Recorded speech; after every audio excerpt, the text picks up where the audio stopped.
Hi, everybody. Welcome to English Digest. I'm Stephanie. I am Tom. It's our News Digest, and we're talking about some news that happens in America, that's happening in America. That is, I'm sure some of our listeners perhaps saw some international news when we were experiencing a lot of wildfires in America. It wasn't just America, though. It was Australia as well. They had some bad wildfires where fires are started in areas where there aren't a lot of people, but eventually they start affecting the wildlife there, and sometimes they go into neighborhoods where there are homes being built and people lose their homes.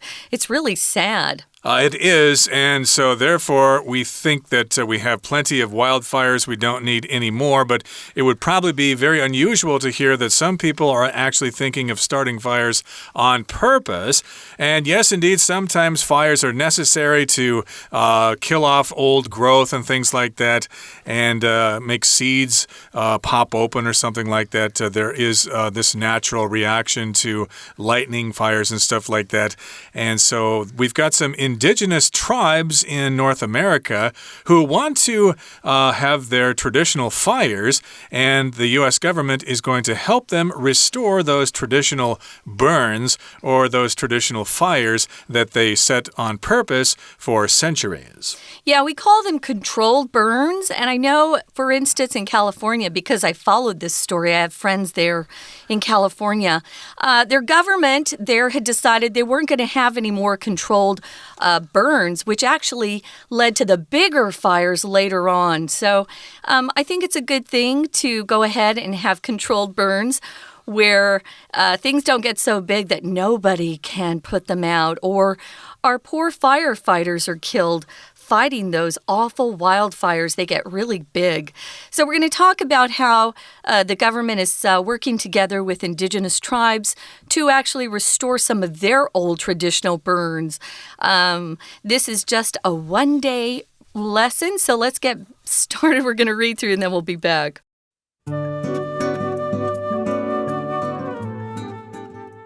Devastating wildfires are now becoming more common because of climate change, causing the U.S. government to review its prevention measures. One new initiative is a training and exchange program called TREX, based in California. This program uses the skills of both Indigenous and Western-trained firefighters and practitioners to increase the number of people who can create safe fires. For thousands of years, Indigenous peoples across North America practiced controlled, deliberate burns in forest land. During the 20th century, European settlers, fearing the adverse risks of larger forest fires, outlawed these burns. However, for Indigenous tribes, such as the Yurok tribe in Northern California, they are important not only for their culture, but also for the environment. The prescribed fires promote the growth of various food sources, including acorns and even salmon. They also allow hazel to grow, which is a necessity for traditional basket weaving. In addition to this, it has been scientifically proven that low-intensity burns help clear dry vegetation that could otherwise spark wildfires. Above all, a controlled fire is far less destructive than a naturally occurring one. Over the last century, many Indigenous tribes have become disconnected with the link between land and fire. Now, though, people from Indigenous communities are pushing to re-establish this connection, leading to the creation of the Cultural Fire Management Council, a community-based organization that aims to reintroduce cultural burns. This, combined with the need for new ways of tackling the risk of large-scale fires, has created an opportunity for Indigenous tribes and the government to work together.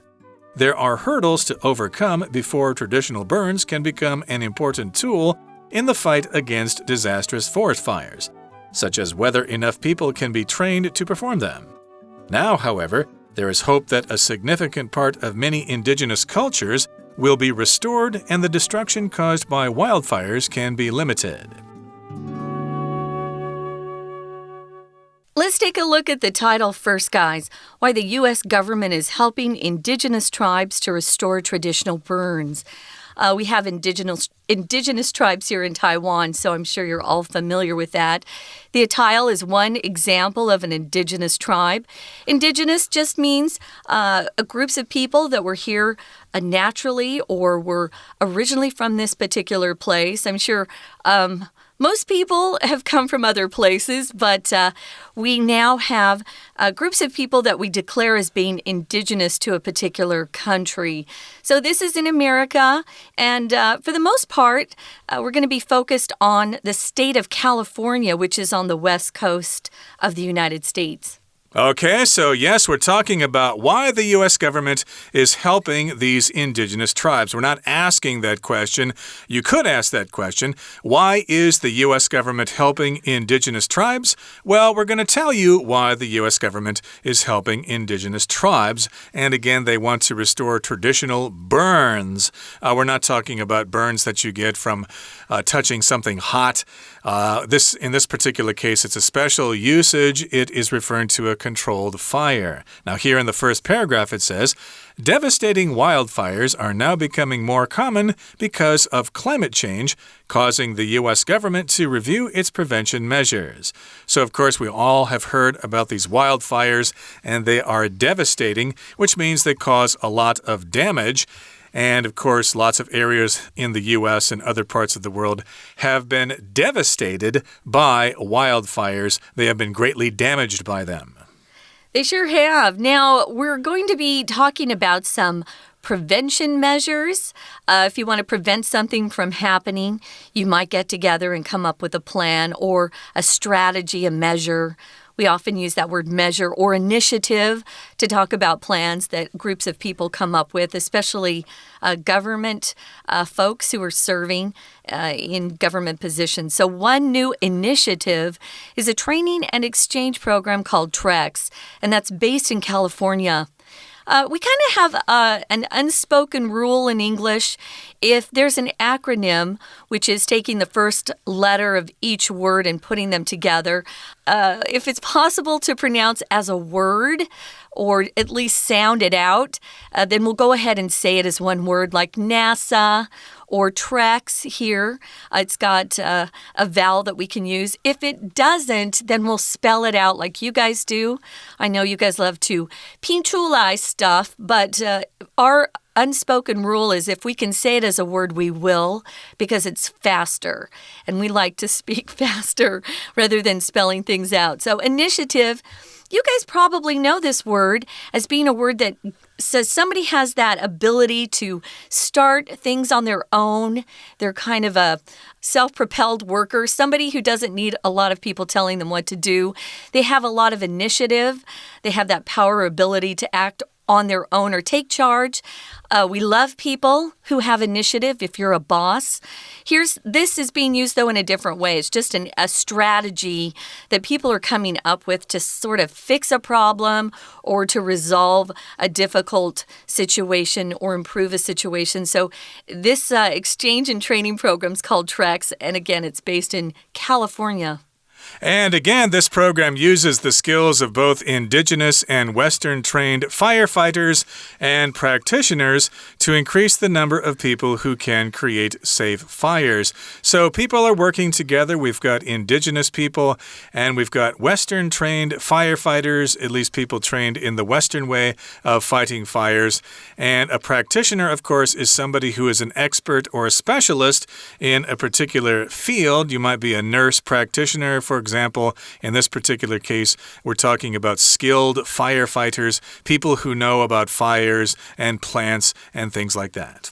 So moving on to the next paragraph, it says for thousands of years, indigenous peoples, and that's different groups of indigenous people.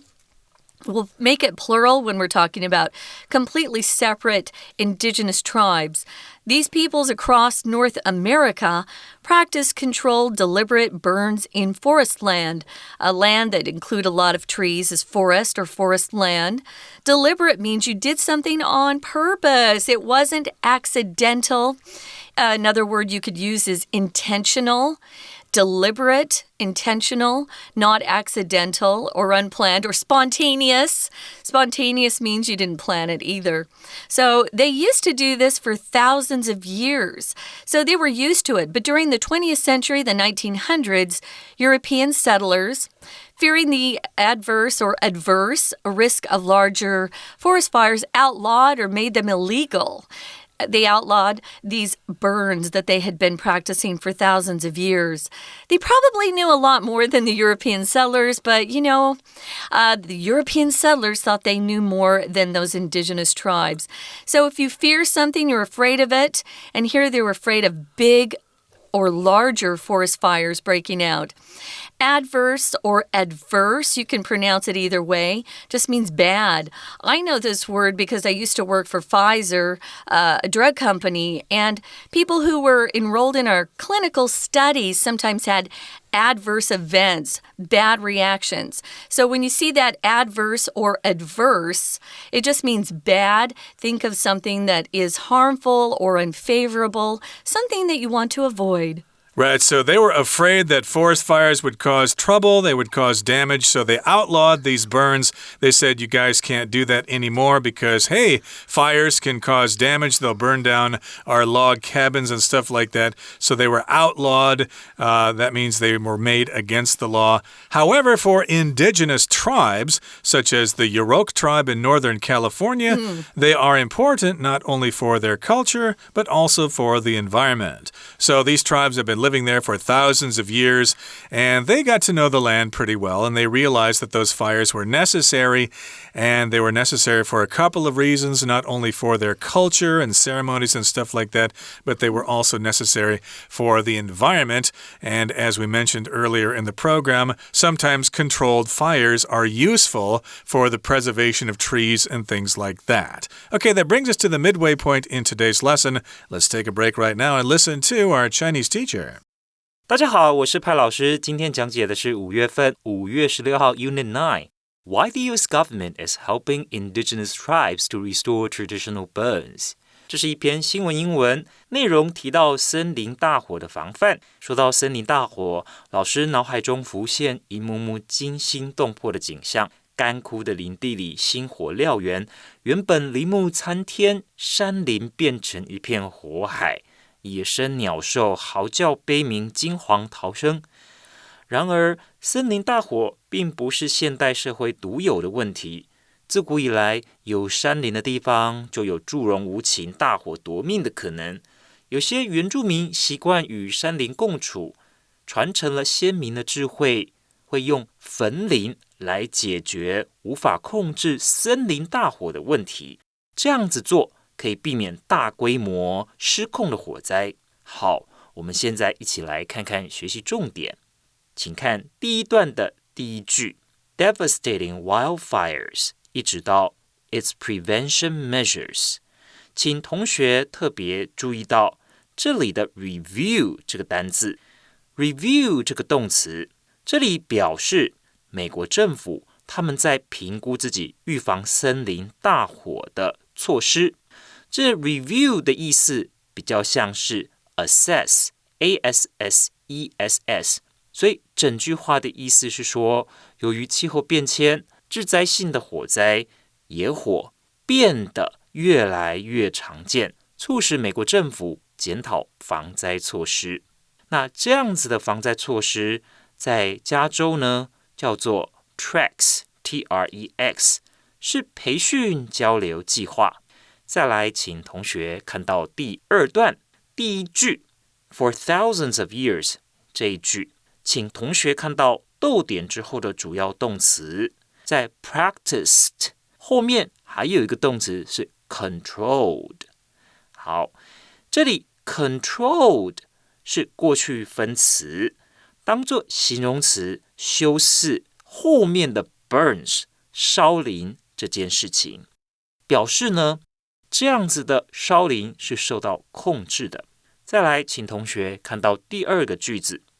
第二个句子在逗点最后一个逗点之后有一个动词 outlawed these burns。好，这里的 outlawed 是个动词的过去式，其实就是 ban 禁止的意思。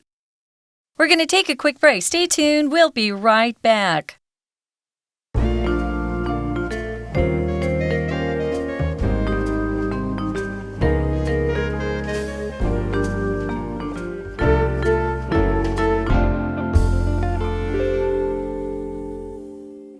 Welcome back, guys. We're talking about the U.S. government working together with indigenous tribes to have what we're calling controlled burns to hopefully cut down on these huge wildfires that we've been experiencing the last couple of years especially.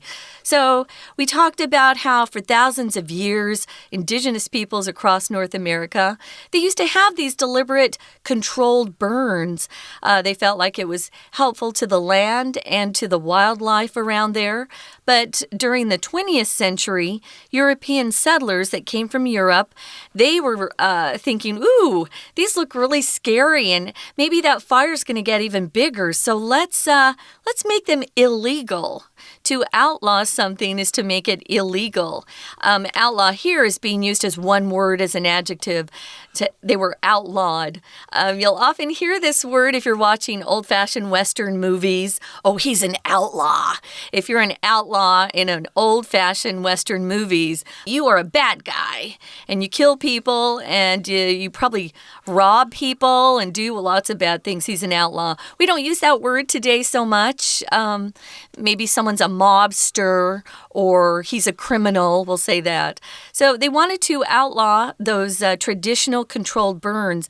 But what ended up happening is our wildfires became even bigger. Right, so again, outlaw can be both a noun and a verb, and here it's being used as a verb that just means to make the practice illegal. You can be punished if you do that. However, for indigenous tribes, for tribes like the Yurok tribe, fires are important for their culture and also for the environment, and the prescribed fires promote the growth of various food sources, including acorns and even salmon. So if something's prescribed, that means it's given on purpose by a doctor in order to solve a problem. A doctor can prescribe medicine for you if you have some kind of problem. And, of course, the medicine you get is called your prescription. But here, in this particular case, it means they are making these fires on purpose. They're kind of applying this practice to the environment as a way to solve a problem. So they're prescribed fires, and they promote the growth of various food sources. And those food sources would include nuts that come from oak trees, which are acorns. And for some reason, I'm not quite sure how this works, but they actually promote the growth of salmon, which is a kind of fish that has kind of orange-red meat. Yeah, that's kind of curious. They also allow hazel to grow. I've heard of hazelnuts, but usually you only see hazel and nut together. But hazel is actually a shrub or a small tree, and that is also necessary for traditional basket weaving. I know a lot of people know about basket weaving here in Taiwan. Well, they do some of that amongst indigenous tribes in California. So in addition to this, it's been scientifically proven that low-intensity burns help clear dry vegetation that could otherwise spark wildfires.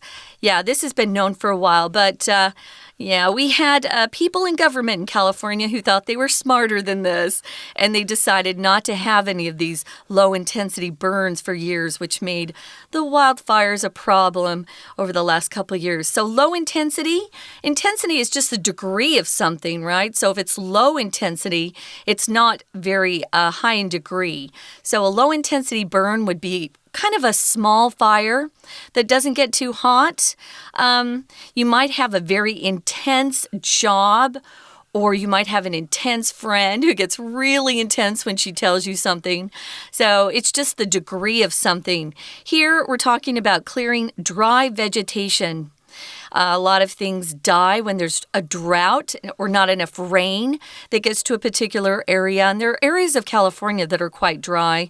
They look more like a desert area than, say, Taiwan, which is very green. But if you spark something, you start it. So this dry vegetation, all it would need is, as Tom said, those lightning fires, a little bit of lightning to hit, and there would start a fire. Of course, people start fires as well. We know that. But to spark means to start something. Spark can also be a noun. Sparks in your engine. A spark plug, of course, helps start your engine and make it run. But here, spark is being used as a verb. It's just a small, intense fire in a small space. And that's the noun form, of course. And for it to actually light up and start something on fire, we say it sparks a fire. It will spark a wildfire.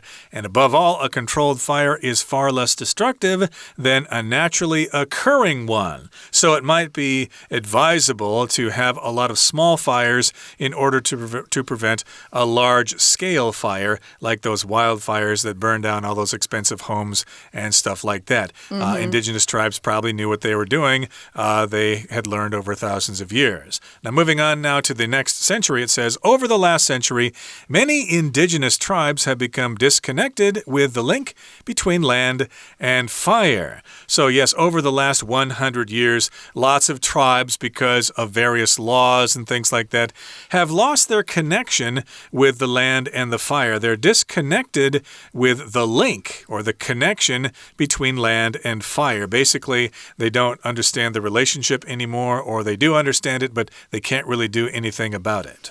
Now, though, people from indigenous communities are pushing to reestablish this connection, and that has led to the creation of this Cultural Fire Management Council. What it is, it's a community-based organization that aims or is their goal is to reintroduce cultural burns. So if it's a community-based organization, it's an organization that includes people from a particular area or interest. It could be people who are interested in that thing. And so this creation, combined with the need for new ways of tackling the risk of large-scale fires, has created an opportunity for indigenous tribes and the government to work together. Yeah, so this is a great opportunity for those with a lot of knowledge in this area, the indigenous tribes, who have thousands of years of tradition to work with or to fall back on. That's their knowledge base, you could say. They are bringing that together with people from the government who can pass laws, and they're trying to work together now. Right, so they're reestablishing this connection, and of course they've got this council which has this goal of reintroducing these cultural burns. And this, combined with the need for new ways of tackling the risk of large-scale fires, has created an opportunity for indigenous tribes and the government to work together. Okay, so that's just for review there. We just talked about that sentence. Let's move on now to the final paragraph here. It says, there are hurdles to overcome before traditional burns can become an important tool in the fight against disastrous forest fires, such as whether enough people can be trained to perform them. So we've got some obstacles, some things in the way, some hurdles, and they need to be overcome. If you've gone out for track and field, of course, there is a race or several races that have hurdles, which are objects that you jump over. So that would be like the 400-meter hurdles and events like that. So a hurdle is an obstacle that you need to overcome. And yes, indeed, we've got some hurdles. There are some problems they need to work out. And before they can have this be an important tool in the fight against those disastrous forest fires. And if something's disastrous, well, it has to do with a disaster. It causes disasters. It is bad news. So disastrous, yeah, it's an adjective that just means you cause a lot of damage, great damage. Devastating, disastrous, those are similar in terms of their meaning. So one of the hurdles they have to overcome or jump over is that they have enough people who know how to conduct trained or controlled deliberate burns. You need people who have some experience, who know what to do. Otherwise, you're just getting people to start fires that get out of control. So you definitely have to have enough of the people trained to perform them. Now, however, it says there is hope that a significant part of many indigenous cultures will be restored, and the destruction caused by wildfires can be limited. We sure hope that. California is one of our prettiest states in America. But if you have too many wildfires, you destroy land and trees that will take decades to regrow, maybe hundreds of years to look the same. So I hope they're very successful with these controlled, deliberate burns. Me too. And if there's such a problem here in Taiwan, maybe we should talk to the indigenous tribes here because they probably know a thing or two about how the land works. Okay, that brings us to the end of our discussion for today. It's time now to listen to our Chinese teacher. 北美原住民焚林有以下几点好处，那包括说从第4句到第6句，其实都是在跟我们说明北美原住民焚林到底对大自然、对他们的生活带来哪些帮助。首先 ，promote the growth of various food sources， 就是让他们的各式各样的食物来源是能够进一步的生长的。那再来第5个句子，则是 They also allow hazel to grow。那这里呢是也方便 hazel 来生长。那 hazel 的用处在哪呢？方便原住民可以呢做传统的编篮。再来第6个句子 In addition to this 这个句子，这里表示低强度的焚林有助于清除可能引发野火的干燥植批。好，请同学特别注意 otherwise 这个字，在 could 之后的这个 otherwise， 这边的意思就是说，如果呢不采取低强度的焚林，原本可能会发生什么事情？就是这些植批它是会去引发野火的。再来，请同学看到第3段，第3段的第1个句子 Many indigenous tribes have become disconnected with the link between land and fire。 所以经过了100多年，很多的原住民部落其实他们已经遗忘了土地以及这一种受到控制的烧林之间的连结了，所以才会有下面的第2句。请同学看到从 now 一直到 to reintroduce cultural burns 这边 reintroduce 这个动词呢是 re 这个字首再加上 introduce 其实是引进，或者说我们说执行什么样子的做法的意思。所以 re 是重新，这里等于是原住民又在重新执行这种跟他们传统文化有关的烧林。再来，请看到第4段，第4段的第1个句子 There are hurdles to overcome。 要恢复原住民传统的烧林是有一些障碍需要克服的，请同学把 hurdles to overcome 画起来。克服障碍，障碍是 hurdles， 它所搭配的动词是 overcome。 再来，请同学看到第2个句子 Now, however, there's hope that a significant part of many indigenous cultures will be restored。 这里 restored 是恢复的意思，表示呢把某样事物恢复到以前的状态，这里就是指恢复原住民文化。当然我们说政府要恢复民众对于住宅市场、对于房地产市场的信心，恢复信心我们也可以用 restore。 The government restored confidence in the housing market。 以上就是我们针对烧林5月16号这篇新闻英文所做的中文讲解，谢谢大家。That's it for today, everybody. Thanks so much for joining us, and please join us again next time for another interesting topic and another interesting program. From all of us here at English Digest, I'm Tom. I'm Stephanie. Goodbye. See ya.